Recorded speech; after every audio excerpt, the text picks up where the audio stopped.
वक्रतुंड महाकायं सूर्यकोटिसमप्रभ निर्विघ्नं कुरु मे देव सर्वकार्येषु सर्वदा।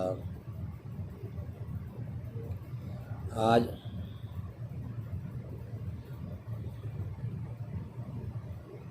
ऑनलाइन क्लास के द्वारा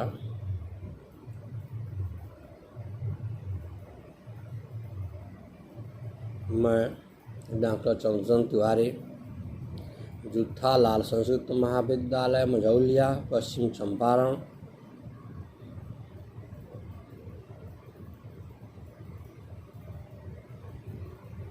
शास्त्रीय प्रतिष्ठा तृतीय खंड के छात्रों को गत कक्षाओं में यह बताया गया था कि अर्थात गत व्याख्यान में पिछली व्याख्या में यह बताया गया था कि वेद किसे कहते हैं, वेद की उत्पत्ति कैसे हुई, वेद का अर्थ क्या है, वेद का महत्व क्या है, वेद आज के समय में क्यों पठनीय हैं, वेद से क्या क्या लाभ है, इन सब वस्तुओं पर गत दिनों चर्चाएं की गई थी। आज जो मैं चर्चा करने जा रहा हूँ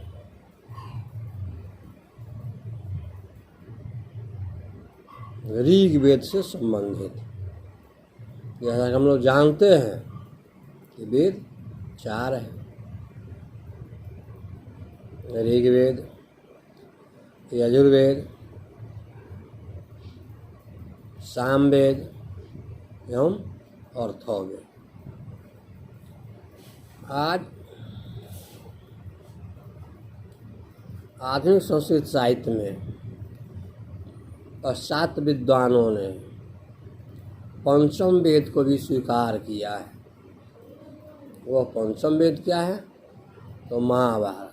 महाभारत को विद्वानों ने पंचम वेद की मान्यता दी है। परंतु मैं आज के व्याख्यान में जो 4 मुख्य वेद हैं उस वेदों में से ऋग्वेद की व्याख्या छात्रों को कर रहा हूँ।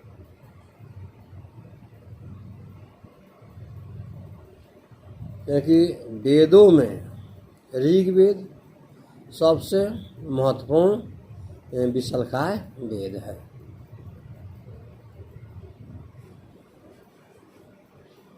अब ऋग्वेद का जो व्याख्यान किया जाए उससे पूर्व हम यह देखें कि ऋग क्या है।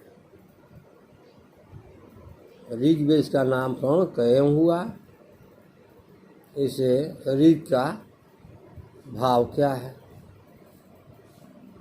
सर्वप्रथम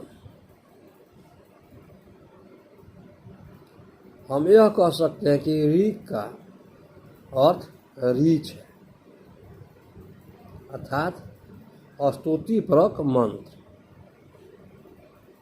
ऋचा का अर्थ होता है मंत्र और ऋग का अर्थ ऋचा से लिया गया है। ऋचा का अर्थ होता है मंत्र, अर्थात स्तुतिपरक मंत्रों के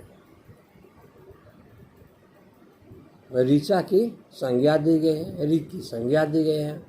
अर्थात इसे ऋग्वेद में देवी देवताओं के स्तुति जो मंत्र हैं उसे ऋग्वेद की संज्ञा दी गई है।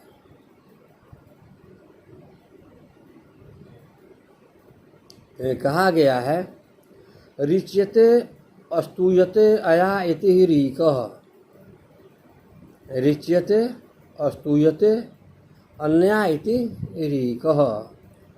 ऋग्वेद में विभिन्न देवों के ऋचाओं के द्वारा स्तुतियाँ की गई है, इसलिए इस प्रथम वेद का नाम ऋग्वेद पड़ा है।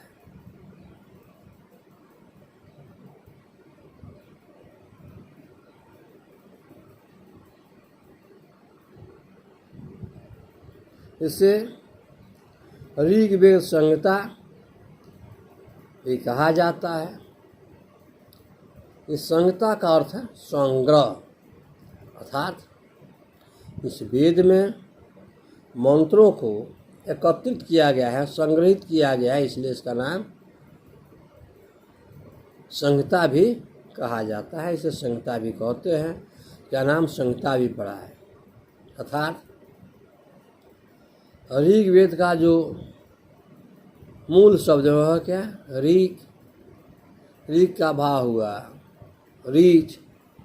रीच का अर्थ हुआ ऋचा से युक्त, स्तुति युक्त, स्तुति परक मंत्र। अर्थात ऋग्वेद में स्तुति परक देवी देवताओं के प्रसन्नता के लिए जो मंत्र संग्रहित है, इसे ऋग्वेद संहिता भी कहा गया है। संहिता का अर्थ है संग्रह। अर्थात इस ऋग्वेद में मंत्रों का संग्रह किया गया है, संकलन किया गया, इसे ऋग्वेद संहिता भी कहा गया है।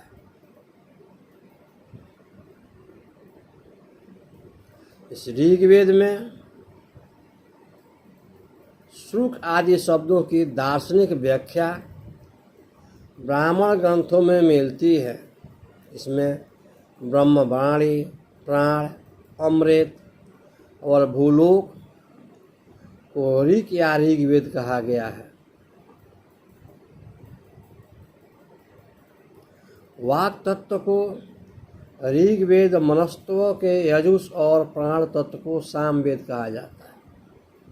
अर्थात वाक तत्व को ऋग्वेद, मनस्तत्व को यजुष वेद, प्राण तत्व को सामवेद कहा गया है।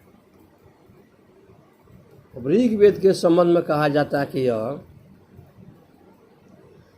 विश्व साहित्य का सबसे प्राचीन और महत्वपूर्ण ग्रंथ ऋग्वेद ही है। अर्थात वेदों में सबसे प्राचीन एवं महत्वपूर्ण ऋग्वेद ही है। प्राचीनता की दृष्टि से ऋग्वेद को प्रथम वेद कहा जाता है।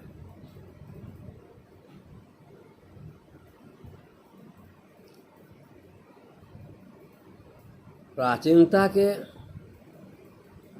प्रमुखता के साथ साथ ऋग्वेद बहुत ही विशालकाय वेद है। ऋग्वेद को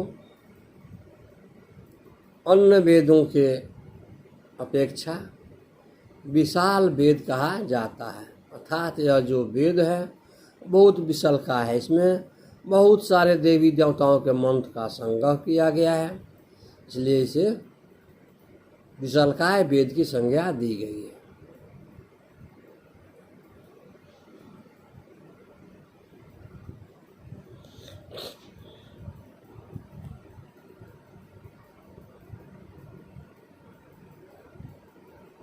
क्योंकि हमारे सायण आदि भाष्यकार या पश्चिम के विद्वान इंटरनिस्ट, याकोबी आदि का कथन है कि यह एक मात्र ऋग्वेद ही 3 वेदों से भारी है। अर्थात यह ऋग्वेद है वो यजुर्वेद, सामवेद और अथर्ववेद के तीनों वेदों के तुलना में यह जो ऋग्वेद है भारी है, अर्थात विशालकाय है। अर्थात इससे ऋग्वेद में मंत्रों का संग्रह सबसे ज़्यादा है। इसीलिए कहा गया है कि तीनों वेदों को अगर एक साथ रखा जाए तब भी ऋग्वेद उन वेदों से अधिक भारयुक्त है, मंत्रयुक्त है।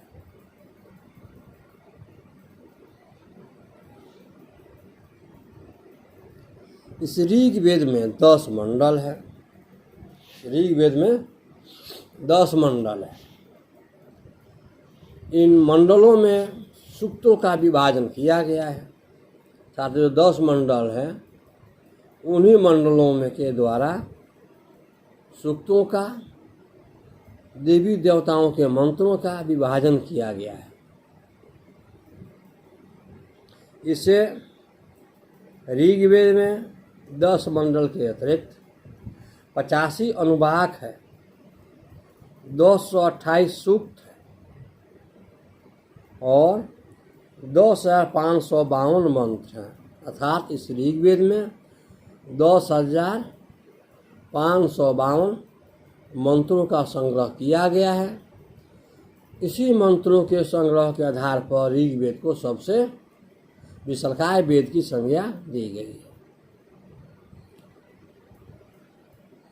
जैसे प्रथम मंडल में, ऋग्वेद के प्रथम मंडल में जो देव है, इसमें मुख्य रूप से इंद्र, मरुत, अश्विनी, इसके अतिरिक्त सविता, पूषा, इंद्राग्नि, वरुण, रुद्र, सूर्य, विष्णु आदि के मंत्रों का इसमें संकलन किया गया है।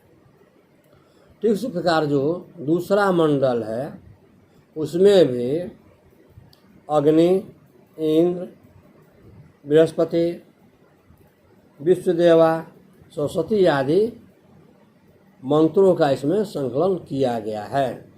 इस प्रकार हम देखते हैं कि इसे ऋग्वेद के जो है 10 मंडल में विभाजन किया गया है। उन्हीं मंडलों के अंतर्गत देवी देवताओं के बांटकर मंत्र लिखे गए, बांटे गए। फिर जो तीसरा मंडल है उसमें भी अग्नि, इंद्राग्नि, विश्वामित्र आदि मंत्र संग्रहित है। चौथे मंडल में भी अग्नि, रुद्र, धावा पृथ्वी, वायु, क्षेत्रपति आदि देवी देवताओं के मंत्र संकलित है। पुनः पांचवें मंडल के अंतर्गत मित्र वरुण, अश्विनी, पृथ्वी आदि के मंत्र संग्रहित है। प्रकार हम देखते हैं कि इसे ऋग्वेद के 10 मंडलों के देवी देवताओं को विभक्त किया गया है। उन्हीं मंडलों के उनके स्तुतिपूर्वक मंत्रों को, सूक्तों को इसमें संकलित किया गया है। अब देखते हैं कि इस ऋग्वेद का महत्व क्या है। तो हमारे पश्चिमी विद्वानों ने तो यहाँ तक कहा कि वेद नहीं तो जीव नहीं, जीव नहीं तो ब्रह्म नहीं। अर्थात इस वेद का, वेद से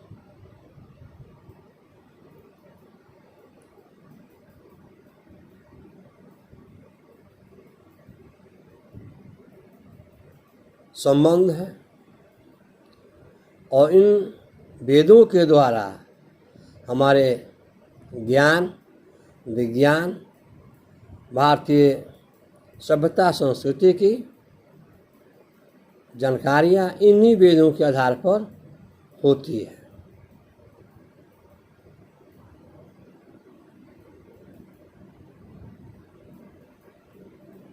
जैसे यह ऋग्वेद अन्य वेदों के अतिरिक्त बहुत ही महत्वपूर्ण है, क्योंकि इसमें आर्थिक, दार्शनिक, राजनीतिक, सामाजिक, सांस्कृतिक बिंदुओं को देखते हुए मंत्रों को संग्रहित किया गया है। इसलिए यह ऋग्वेद हमारे जीवन के लिए, हमारी संस्कृति की रक्षा के लिए परम आवश्यक है। कि इन्हीं वेदों के द्वारा पाप पुण्य, स्वर्ग नरक, पुनर्जन्म इत्यादि आख्यानों की जानकारी प्राप्त होती है। इसलिए वेद परम आवश्यक है। ऋग्वेद की जो ऋचा युक्त मंत्र हैं और स्तुति युक्त जो मंत्र है वो देव पूजा अर्थात देवताओं के प्रसन्न करने के लिए जो इसमें स्तुतिपरक मंत्र लिखे गए हैं वह जन कल्याणकारी है। इसलिए आज के वैश्वीकरण में यह ऋग्वेद अत्यधिक महत्वपूर्ण हो जाता है। इस भाग दौड़ की ज़िंदगी में, धोखाधड़ी की ज़िंदगी में, स्वमात की ज़िंदगी में वेद, उपनिषद, धर्मग्रंथ ही ऐसे तत्व है जो मानव समाज में फैली हुई विकृतियों को रोकता है, अंकुश लगाता है।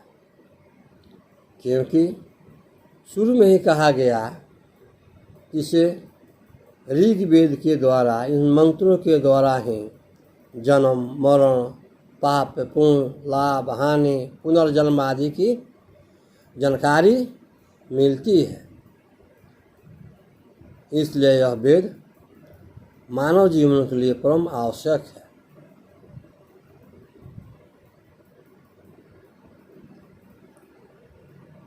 इस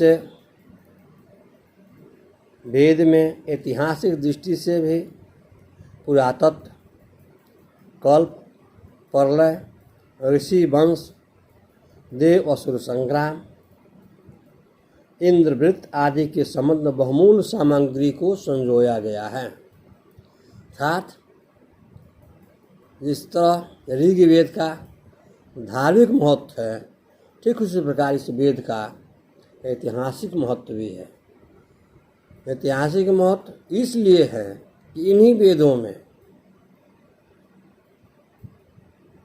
युग, पुरातत्व, प्रलय, ऋषियों के वंश और ऐतिहासिक घटनाओं का, जैसे देवासुर संग्राम, इंद्रवृत्त युद्ध आदि से संबंधित बहुमूल्य सामग्री इन वेदों से उपलब्ध होती है। इसलिए आज के युग में धर्म अधर्म के सीमा निर्धारण करने के विषय में, पाप पुण्य के अवलोकन करने के लिए इस ऋग्वेद का पठन पाठन परम आवश्यक है। इसीलिए सरकार ने शास्त्रीय प्रतिष्ठा तृतीय खंड के छात्रों के ज्ञान को विकसित करने के लिए, ज्ञान को परम ब्रह्म से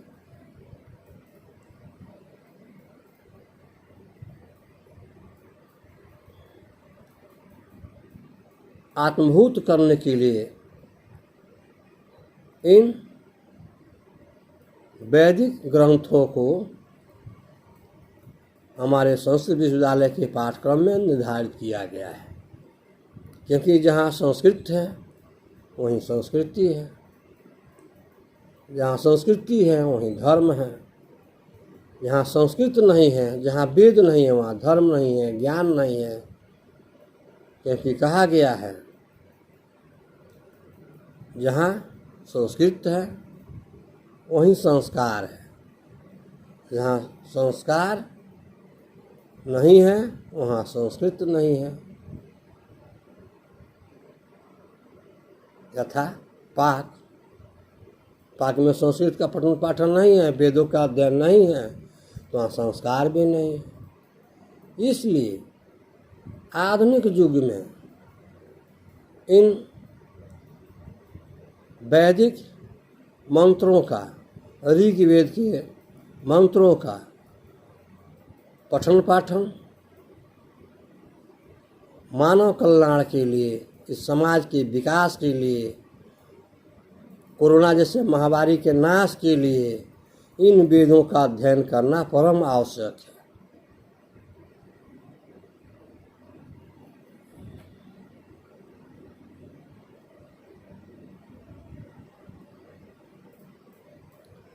यास्क ने अपने निरुक्त में दैवत कांड में वैदिक देवताओं पर पर्याप्त विवेचन प्रस्तुत किया है। अर्थात यास्क ऋषि है जो निरुक्त के रचयिता है। निरुक्त वेदों का व्याख्यान करता है, वेदों से मानव को अभिभूत करता है। वहाँ महर्षि यास्क ने इन वेदों की समुचित व्याख्या दी है। इसी प्रकार यास्क के अतिरिक्त सायण ऋषि ने भी इन वेदों के अलौकिक चमत्कारों को अपने टीका में दर्शाया है।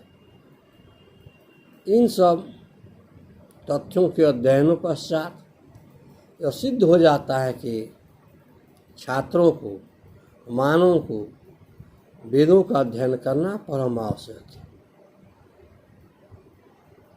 कि वेद ही ज्ञान है, इसकी उत्पत्ति विद धातु से होती है। तो वेद है तो उसके पास ज्ञान है, इसलिए वेद का अध्ययन परम आवश्यक है। तभी हमारे ज्ञान का विकास हो पाएगा। और विकास आज के युग में परम आवश्यक है। प्राचीनकाल में डार्विन ने विकासवाद को बढ़ाया था। आज भी हमारी सरकार इस विकास को फलीभूत करने के लिए बहुत सारे प्रयास कर रही है। इस समय इन वेदों का अध्ययन अत्यधिक लाभप्रद है।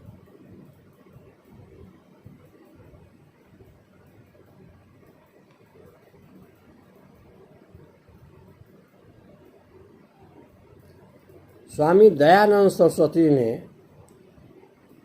जो अपना मत दिया है कि वेदों का विभाव परमात्मा से हुआ है, अर्थात समय के निर्धारण में स्वामी दयानंद सरस्वती ने लिखा कि वेदों का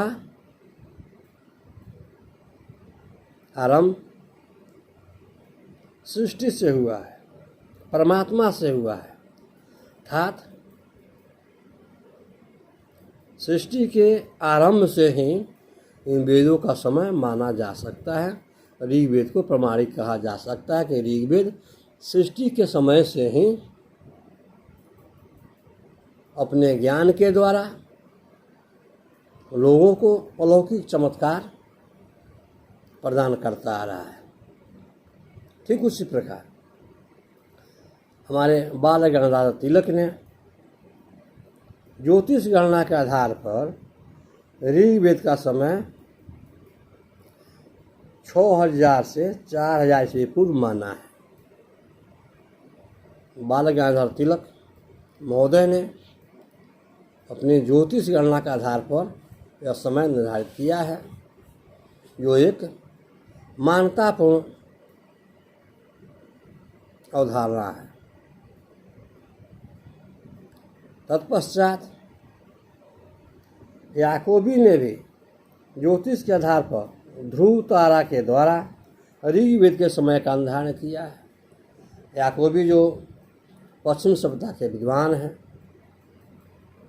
जर्मनी के विद्वान हैं, उन्होंने जो आकाश में ध्रुव तारा दिखाई देते हैं, उन ध्रुव तारा के आधार पर ऋग्वेद का समय निर्धारित किया है।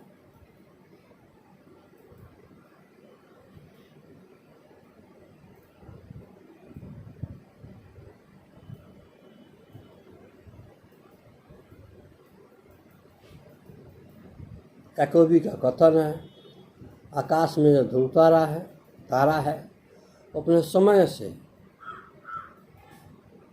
इधर उधर होता रहता है, हटता रहता है, स्थान परिवर्तन करता रहता है ध्रुव तारा।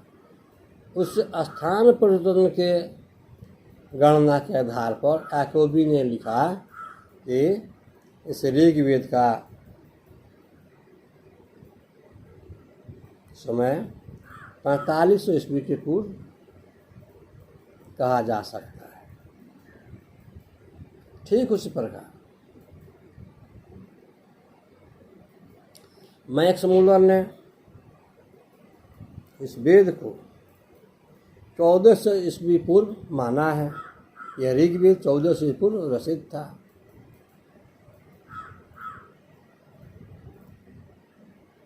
एक पश्चिम के विद्वान इंटरनेट ने भी अपने संस्कृत साहित्य के अध्ययनों परांत इस ऋग्वेद का समय 2500 ईस्वी पूर्व स्वीकारा है।